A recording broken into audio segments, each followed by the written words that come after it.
Hey guys, here is war number 1 of season 32 with the new unstoppable armor tactic. So I want to preface this first by just saying, I may not do full war videos this season. I'm gonna try my best to get as many as I can out, but I've got a lot of, medical stuff going on, and I'm trying to, do war videos because it just helps keep my mind off stuff, and I'd prefer to be able to do it, but if I'm not able to, I'm not able to, and I might have to take a couple videos off to rest and all. So yeah, I just wanted to preface this by saying that. But yeah, hopefully I am able to get most of the season out at least. And yeah, first thing we're doing is trying to get up these auto block charges so we can actually get auto blocked on the special. And what this will do is get us that charge, and then we're just good. And I don't know why I did this. This was just dumb. I'm on some paid meds right now, so not exactly thinking straight. But we get through. Decided to try and give myself, fairly simple nuke fights. Um, since, I'll be able to handle them well because I know what to do, but yeah, just trying to not give myself anything too complicated of a fight. Um, for this war, the bans were Doom, Herc, and Torch. That means we were free to use Corvus and free to use Quake and Ghost as well.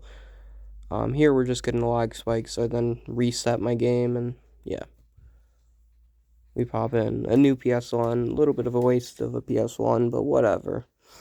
And yeah, this is a Mole Man on Mixmaster, has the new Unstoppable Armor tactic, and since Aggression Prowess overlaps with the Unstoppable Armor timer, it's gonna actually be a little bit annoying to keep track of, but I do have the timing in my head mostly. Like, I know the general time for UA, so I'm not too worried about it. Like, there I just back off, and yeah.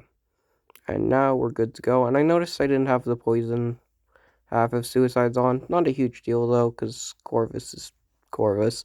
And yeah, the reason I didn't have the poison half on was because of that Penny Parker having heal block. I did not want to be losing a bunch of health from the heal block, so I thought that was safer. And then you see here, I immediately go and turn that back on.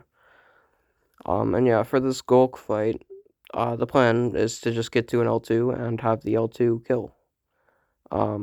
But Ghulk ends up surviving the first L2, so I end up using power back boost. So I'm glad I had the power back boost for this Ghulk fight. Definitely helped out a lot here. And yeah. But other than that, pretty simple Corvus fight, The main thing you want to keep in mind is during Smash, the UA will actually make the Smash give him stun immune as well. So it'd be kind of like Mighty Charge if he gets Smash, which is a really annoying interaction and can be quite dangerous if you aren't paying attention to it. So yeah, that's the main thing to keep in mind here. We just get our L2, and then, the fight's basically over after we get that L2. You know how it is with Corvus. Then we brought this to Poco. I've taken this a bunch of times. This Poco and Bishop pairing, I take this, I've taken this like a whole lot of times last season with Corvus. He just works so well for this new Pass 6, and, Poco and Bishop are just not exactly complicated Corvus fights here, and since it's Corvus, they're over very quickly before anything can really be dangerous.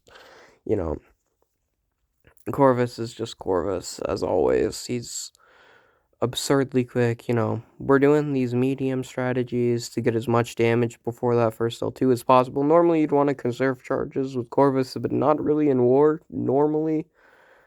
This just makes it so first L2 will kill like that. I don't think you have to do this, but, I'm just gonna be overly safe with everything and do everything in my power to make the fight as simple as it physically can be.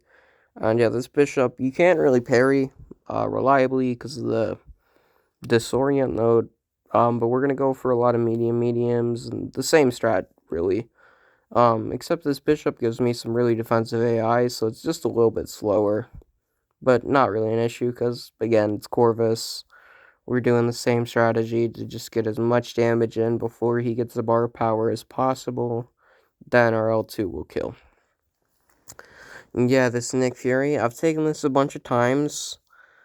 Um, yeah, you want to get as much damage as possible before you throw your L2 off, and this will ensure that you don't get too much power from your L2, because the last hit of the L2 will push him to second life, and this will make it so you don't like overboost your power and everything. So we just want to immediately go for an intercept and start doing combos. And at that point, when we get that first intercept, we've won the fight. We got it early, and that just makes the fight super simple. And yeah, at this point, the fight's effectively over, really.